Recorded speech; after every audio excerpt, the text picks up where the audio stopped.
Hello, everyone, and welcome to the Guy Dawson Show at the World Center of Broadcast Media, WCOBM.com. My name is Guy Dawson, and I am the managing member of Classy Communications, a full-service media and marketing company.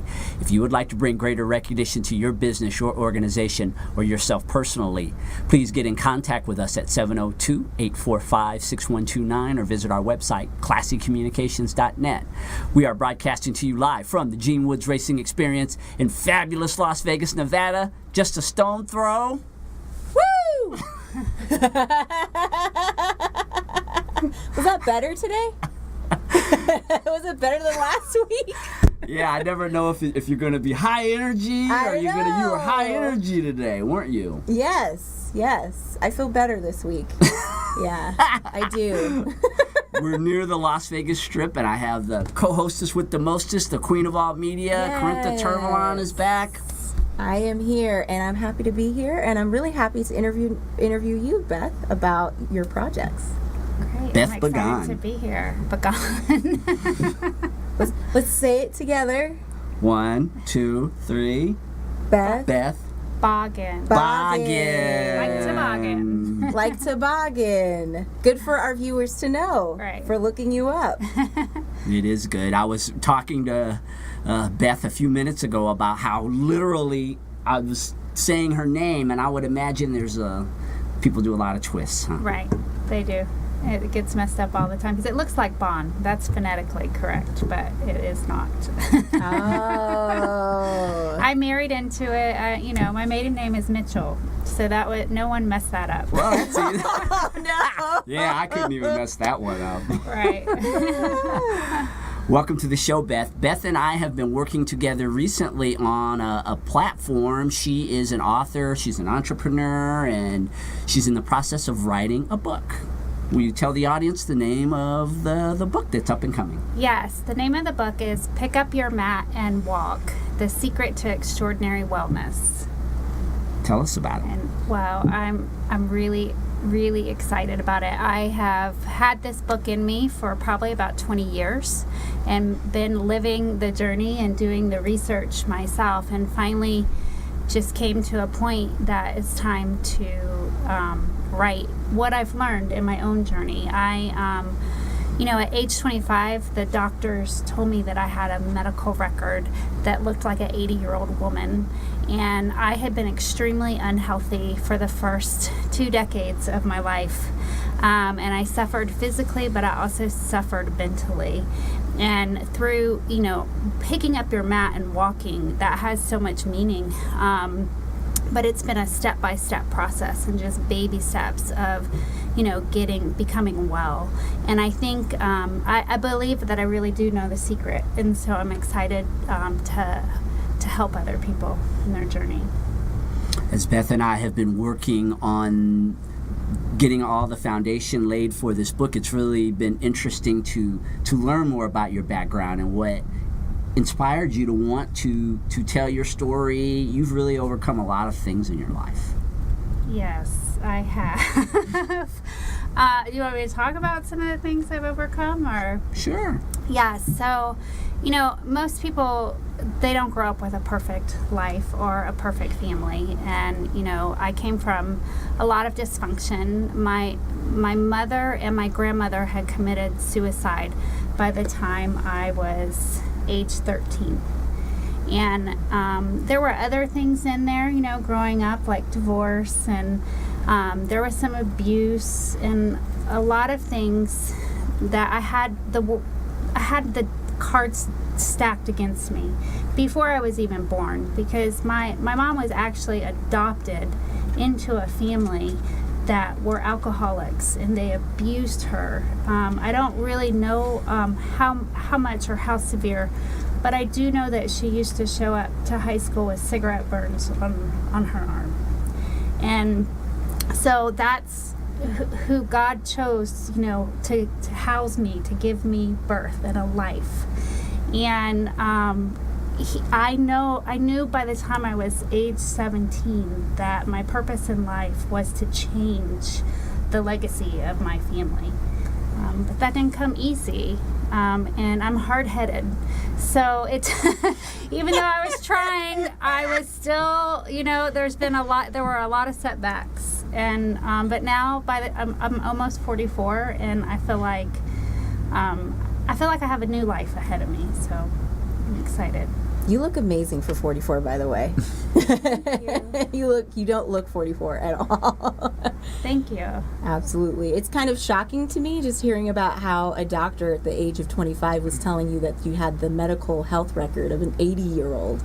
That's hard to believe looking at you now. And, I'm really happy for you for your journey and where you're at now. And, I know that you can't divulge the secret, right? Because that's what our viewers have to buy the book for, right?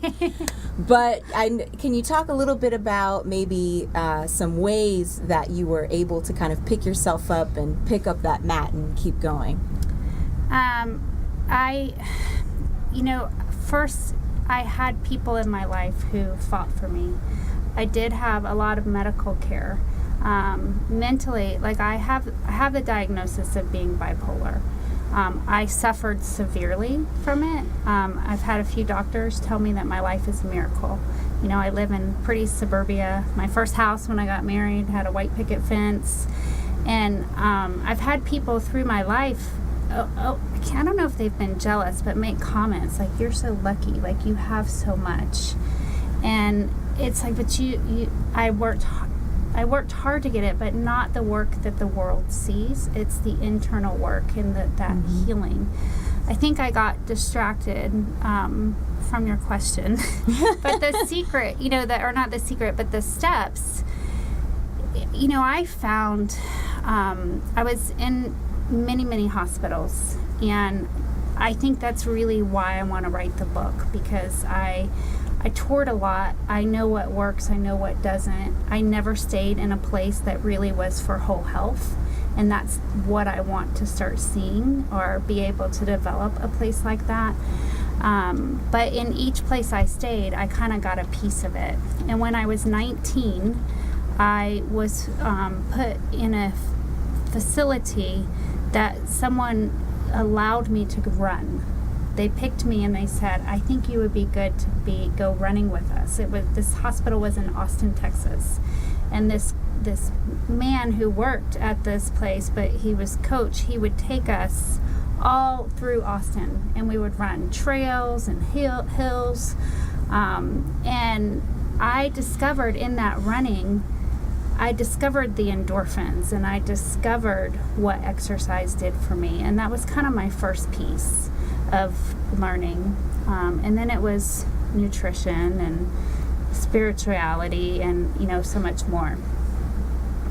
Right, and we've had conversations about your life and all the things that you've overcome, and like you were saying before, that people think that it's just really simple and that you're lucky, and they just, when you were talking about doing the internal work as compared to when people think a lot about work in your life, right? They think about this career that they've created and all the long hours that they've worked externally.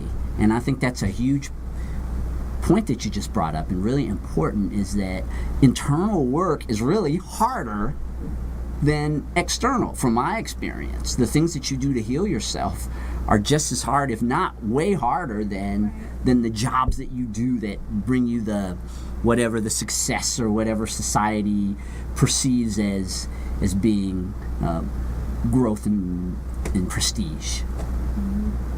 Right, and it's true. There's this saying in the business some of the business I do is you have to work harder on yourself than anything else. And it's so challenging for people because you can't see that. It's not we've been talking about this book I'm reading now about a star chart, and you get stars and smiley faces for out in the world, the things that can be seen, your performance at work or your mothering or, all the things that you're doing. But you can't see, it doesn't take place. And so people tend to go for what the world sees as success instead of taking that time to do that internal work. Yeah. And really, because it's an outside in job, that's what our society shows us, is that if you do everything on the outside, then of course your insides must be wonderful. And we've seen that that's definitely not the truth for a lot of people. Right, and I think that is so much my purpose. And I don't know what will happen with this book or whose life it will impact. But if it impacts one person's life, to start from the inside out, because I did it. I went from the outside in, just like you're saying. But I once I found like the inside work, and that's emotional, mental, and spiritual work. And my faith is really important to me. So growing a better and closer relationship with God is a huge piece of.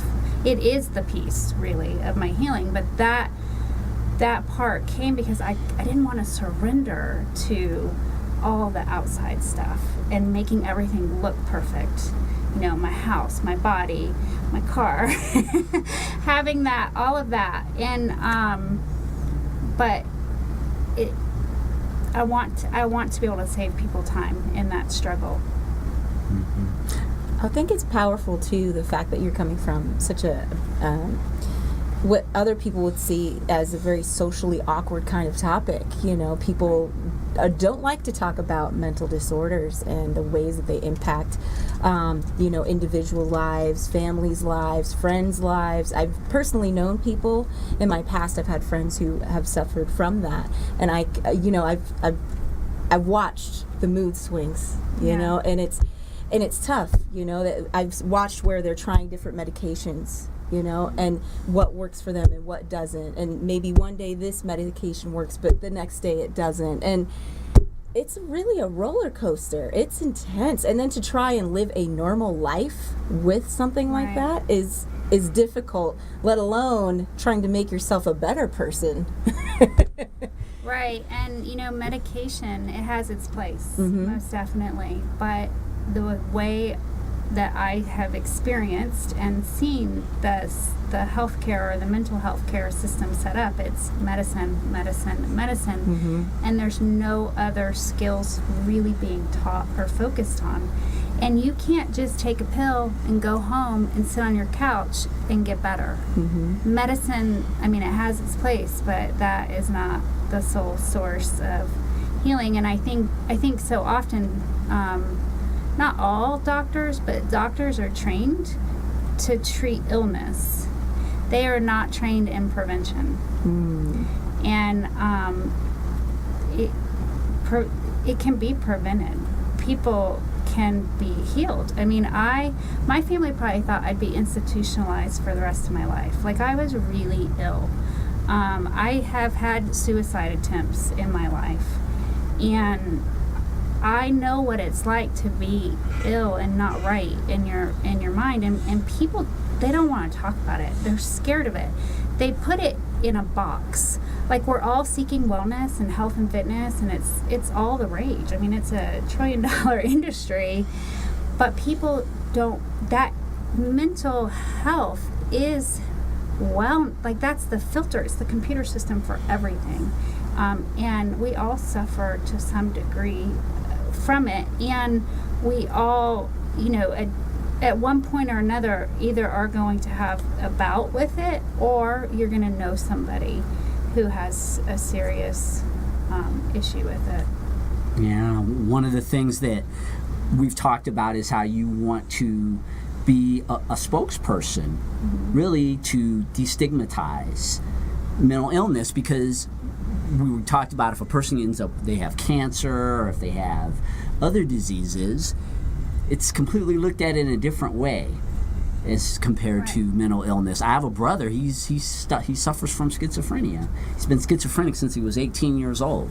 So I have a lot of understanding of the roller coaster ride. But same thing with him. He's much better than he's ever been in his whole life. And it's based in doing things other than taking the medication. Although, absolutely, you have to take the medication. He does, I know. Yes. But with the medication, along with exercise, with spirituality, his diet, I've seen that it's not that there's this cure for mental illness. But there again, like, it's a very thin line, right? If we really think about how thin the line is in what they would call sanity or insanity. I mean, how do you really measure? We've talked about I mean, there's been some times where I think I was like way over that line. You know what I mean? I never went to a mental institute or anything, but I had bouts with depression and in my life, and it was, Right. yeah. And you know, I think I really want to shine such a light on it I want to talk about it. I mean, I lost my mother, and that was really hard to go through life without my mom. And I really believe, you know, I don't think we can end suicide.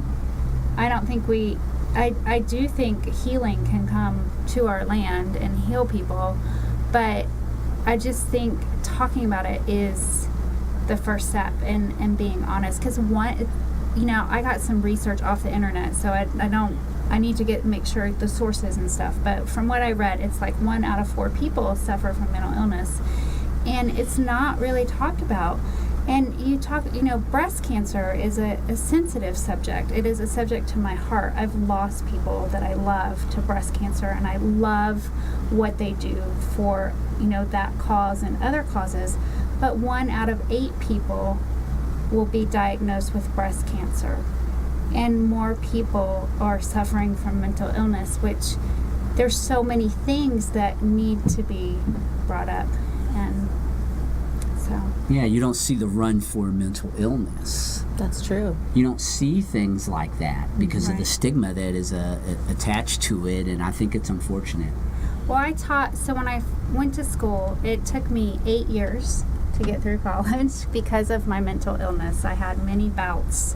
To take an 18-year-old going to college and trying not to drink or partake in college activities, that didn't go well, and I had a hard time. So it took me about 8 years to get a degree, and I'm so thankful for my parents who fought with me and stayed in there with me to make sure that I got a degree, because they didn't have to do that. But I was in special education, and I wanted to help children because it's just different, different mind, different thinking. And I was able, to do that for a few years, but really see how we can really change and help people. And so. What's the experience been like writing the book so far? It's been amazing. Like, I'm so surprised. Like, I mean, you've given me some assignments and things, but I sit down. I'm only right now writing for about 15 minutes a day, and I just write. It's just coming together. Like, it all makes sense, and I haven't gotten into the thick of it or the meat of it yet, but I'm really excited to see how it develops and what comes out, because I'm so passionate about it.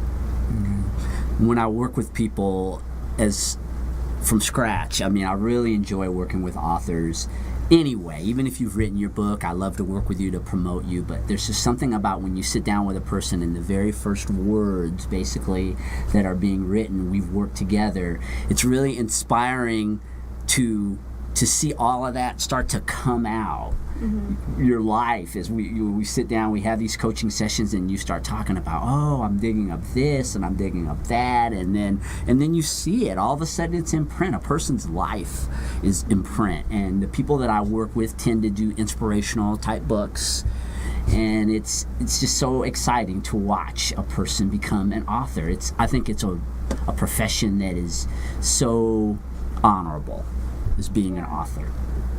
Well, I'm really excited. It's been great so far. So we'll see how it goes. And the one thing I like about it is that if anything, when it's completed, my kids will have it, and it's everything that I would want to teach somebody if they're going to have that in a book.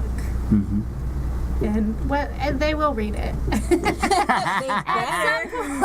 They better. They will. You know how kids are. but they will, you know, and you know, hopefully, I mean, everyone dreams, or what they aspire to is that, you know, they will outlive me, and so they will have this memory and my teaching with them always. Beth Boggin is the author of Pick Up the Mat and Walk. It is a book that is going to be coming to you very soon as she finishes it. We will be getting information out to you about how you can pre-order it. I think you're going to learn a lot from Beth. And again, thank you so much for being a part of the show and shedding some light on a topic that a lot of people don't want to touch on, and that's mental illness.